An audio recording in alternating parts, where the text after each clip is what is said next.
people will see that I've made the Earth look like Saturn with a ring around it. Well, that ring is actually being formed by the rocket launches and that are spewing nanoparticles of conductive metals all the way up, just as the jets are doing so, and we're breathing that in. We're also breathing in what the rockets are doing. But a lot of that gets caught up in the centrifugal force up in the stratosphere of the sounding rockets, and then it sort of settles around the planet into a ring. To me, there's a few stages to it. Definitely the HAARP experiment, as they call it, which ran from approximately the late 90s to 2013, when they did, for a while, shut the ionospheric heater known as HAARP. It's a big phased array antenna up in Alaska with acres and acres. The great thing about HAARP, it was not the first ionospheric heater. We had one in Puerto Rico at Arecibo. We had one at Brookhaven National Lab out on Long Island. In Europe, there was, the ISCAT in Norway, and then in Sura in Russia, and on and on. We had quite a few, but none of them had the power and the steering mechanism that HAARP had. That was Eastland's brilliance. And so what they did is they would zap, they would pinpoint a certain area of the ionosphere way up, zap it with microwaves, heat it up so that even the ionosphere was bubbling out into the cosmos. That's how much they heated it, and that activated all the electrons up there and ionized more. And then they began to swirl down the magnetic lines of force, there are millions of them, going between the ionosphere and the Earth. And so down into our atmosphere it all came. And now what they needed in our atmosphere was a conductivity. It was one thing to bring that energy down, but now they needed to keep it going.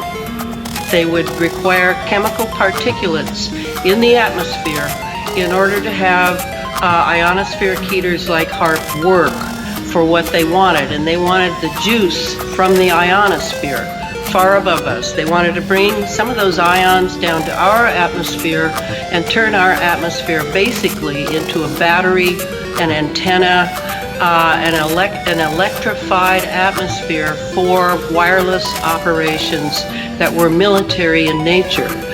So that was when the jet planes and in the fuel and possibly supplementary systems revved up. That would be the late 90s, early 2000s.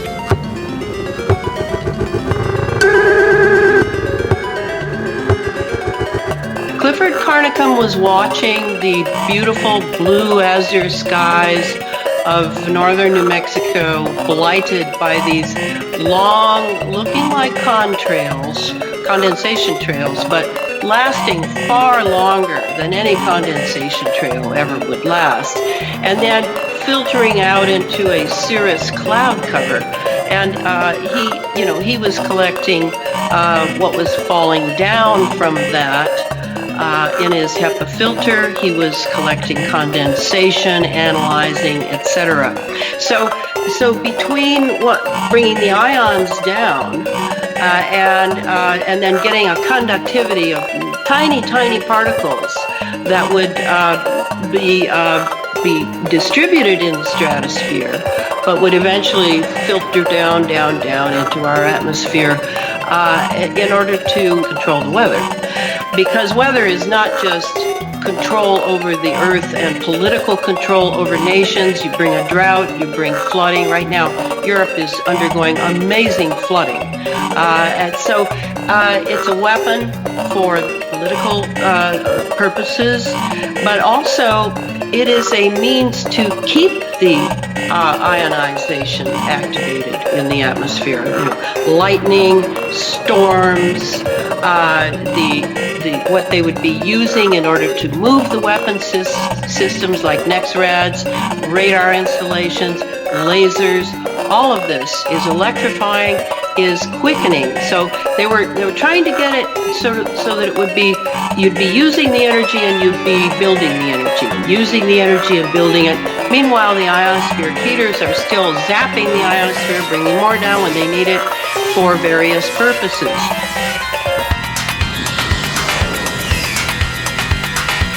This is a chemical sky now. This is not a natural sky of just water condensation, particles with a little bit of pollution going skyward that are involved in acid rain, etc. The old way that we thought of things. Now we're being doused and inundated by chemistry every single day. And it's impossible to get, for example, it's impossible to get the formula for the JP8 fuel of commercial and military jets. They use pretty much the same fuel, though the smaller jets may have something a little more to take them at higher altitudes. But it's impossible to get because it's classified. This is not ice crystal condensation. If I take a walk on a very cold day and the condensation of my breath is going out, if it's true that this is just a condensation trail, then you're going to see my breath for the last 2 miles I walked, and that's ridiculous.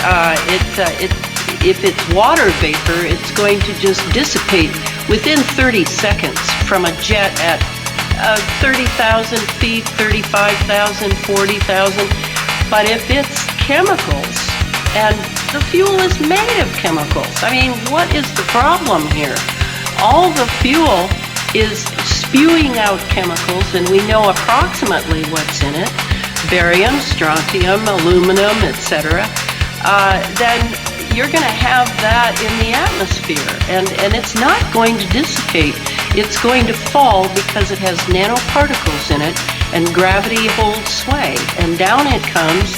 But it's in the air and it's tiny, and we're breathing it in. It goes in our lungs, then it goes in our blood, then it goes easily past the blood-brain barrier.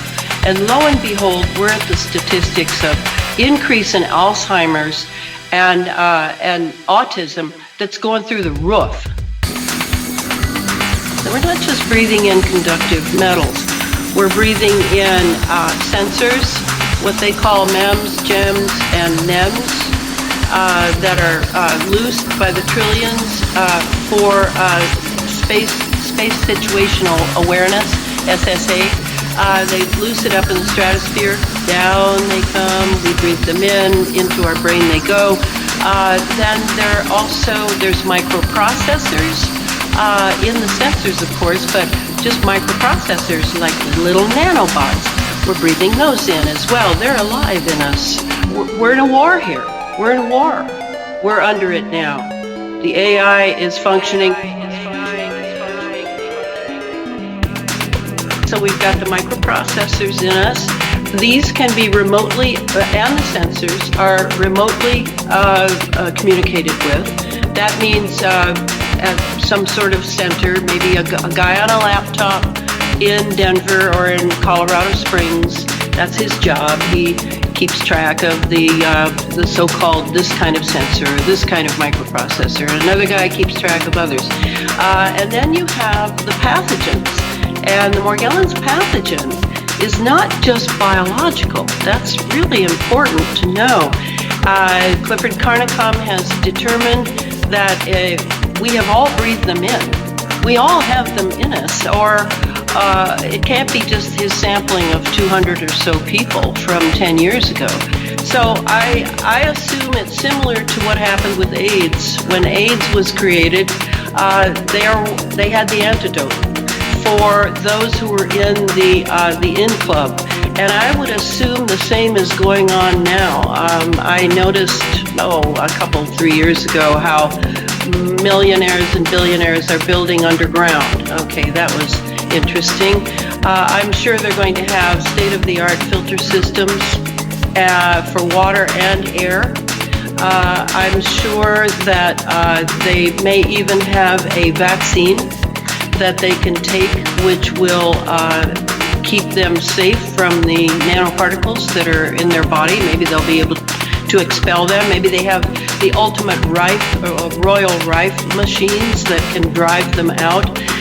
But I know they have that, and it might even be the very lure to get them into the Club, so that they serve the purposes of those who are running the space program into the future. So this is a great dream. This is an old dream.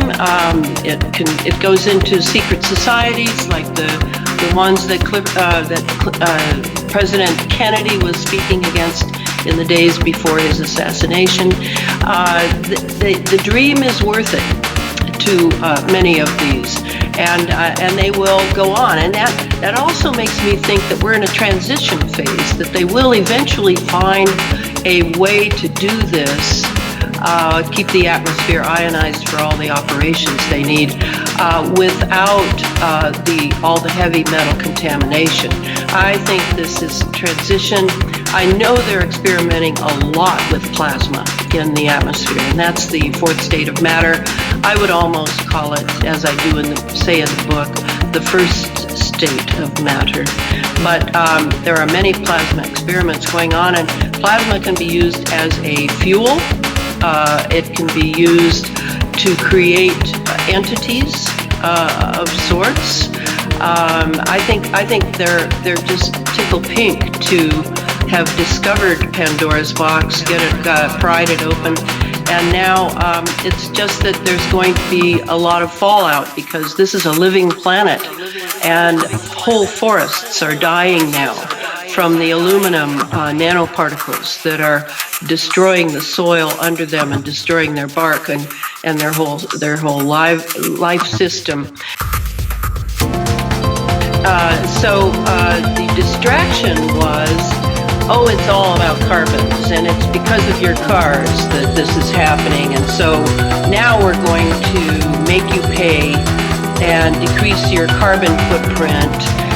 But really it was completely a Naomi Klein disaster capitalism ruse to raise money to throw it back into the space program and distract us from the military purposes going on that are indeed heating our atmosphere, are indeed producing anti-life environment that the Earth that the Earth is going to survive, but it's I don't know that human beings and various species are going to survive unless we bring this to our consciousness, understand what's going on, and start looking for remedies, folk remedies, low-tech remedies, because we cannot afford the big machines. They know that. And so the only thing missing in my mind is the 5G. And the 5G is millimeter wave technology. And this to me is not the cherry on the cake. This is the linchpin. And this linchpin will avail them. See, I've been wondering ever since I read Ray Kurzweil, his thoughts on singularity, and I should explain that for listeners. Singularity and transhumanism are quite similar. They're about the enhancement of the human being to perhaps something which will be not so human anymore. So we have the cyborg. We have, I think her name is Sophia, who's now a citizen of Saudi Arabia. This sort of terrible looking, awful thing. The possibility that Saturn at one time was, if it's a dead planet, it had this ring around it, and this ring may have been communication for it as well. And there may be people at NASA, given that Operation Paperclip, when we brought over thousands of Nazi scientists and engineers and ensconced them in our military places like NASA and universities and hospitals, etc., that possibly the Nazis, they were into all sorts of esoterica. Possibly that history of Saturn is something that is guiding some of what is going on now with the nanoparticles of heavy metals that we're now breathing. It's not that they're trying to kill us with these heavy particles. I don't believe that. I think we're just collateral damage. We're also information as to how to, we're heading toward transhumanism, and the transhumanism, I believe, is also subject to a space age in which we want a different kind of human being able to go beyond the Van Allen belts. So far, we do not have a human being that can go beyond the Van Allen belts, that can have enhanced capabilities in space. So I see us as guinea pigs down here on the Earth, and the more I'm writing now, of course I've started the third book, which is on synthetic biology that follows from everything that is in the previous two books. All of this ends up in our bodies and brains. And we are going to have to deal with that if we want a healthy, vibrant life while we're here on the Earth, and our children and grandchildren to inherit something worth having. Then we're going to have to learn how to live with this.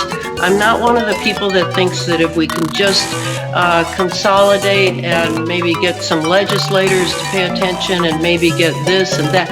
I believe that we're on our own and that we need to learn how to counter what is being used by the military and the military-industrial intelligence complex for the space age that they are now throwing everything in. And I think Catherine Austin Fitts has talked extensively about the secret space program, and it is a reality. There's no question in my mind. I am a citizen journalist extremely concerned about a technology that is dire, is anti-life, and is being given precedence over life and over human beings by powers beyond our military that apparently are able to consolidate and move mountains and control mainstream media and everything that happened under the Manhattan Project in World War II times 1,000. And we did see, and I maintain this is true, when I read Judy Wood's book, Where Did the Towers Go? Dr. Judy Wood. This is what happened. You can see it as a weapon, as a directed energy weapon. The use of the ionospheric heaters like HAARP. 9/11 was that. There's no question in my mind. Was it HAARP? I don't know that. But I know it was a directed energy weapon, and I know how it works. And I've had to delve into scalar physics, which is incredibly fascinating, and delve into quantum physics, which, you know, we've moved from Einstein and Newton into quantum, and most people don't know that yet. Certainly a lot of university programs are not teaching that. So this is a very contained, controlled science, which is why the public is not being informed.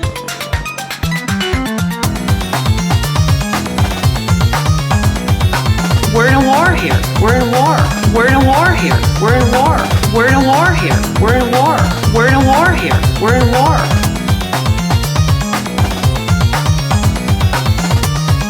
Whole forests are dying now. Whole forests are dying now. Whole forests are dying now. Whole forests are dying now. Whole forests are dying now. Whole forests are dying now.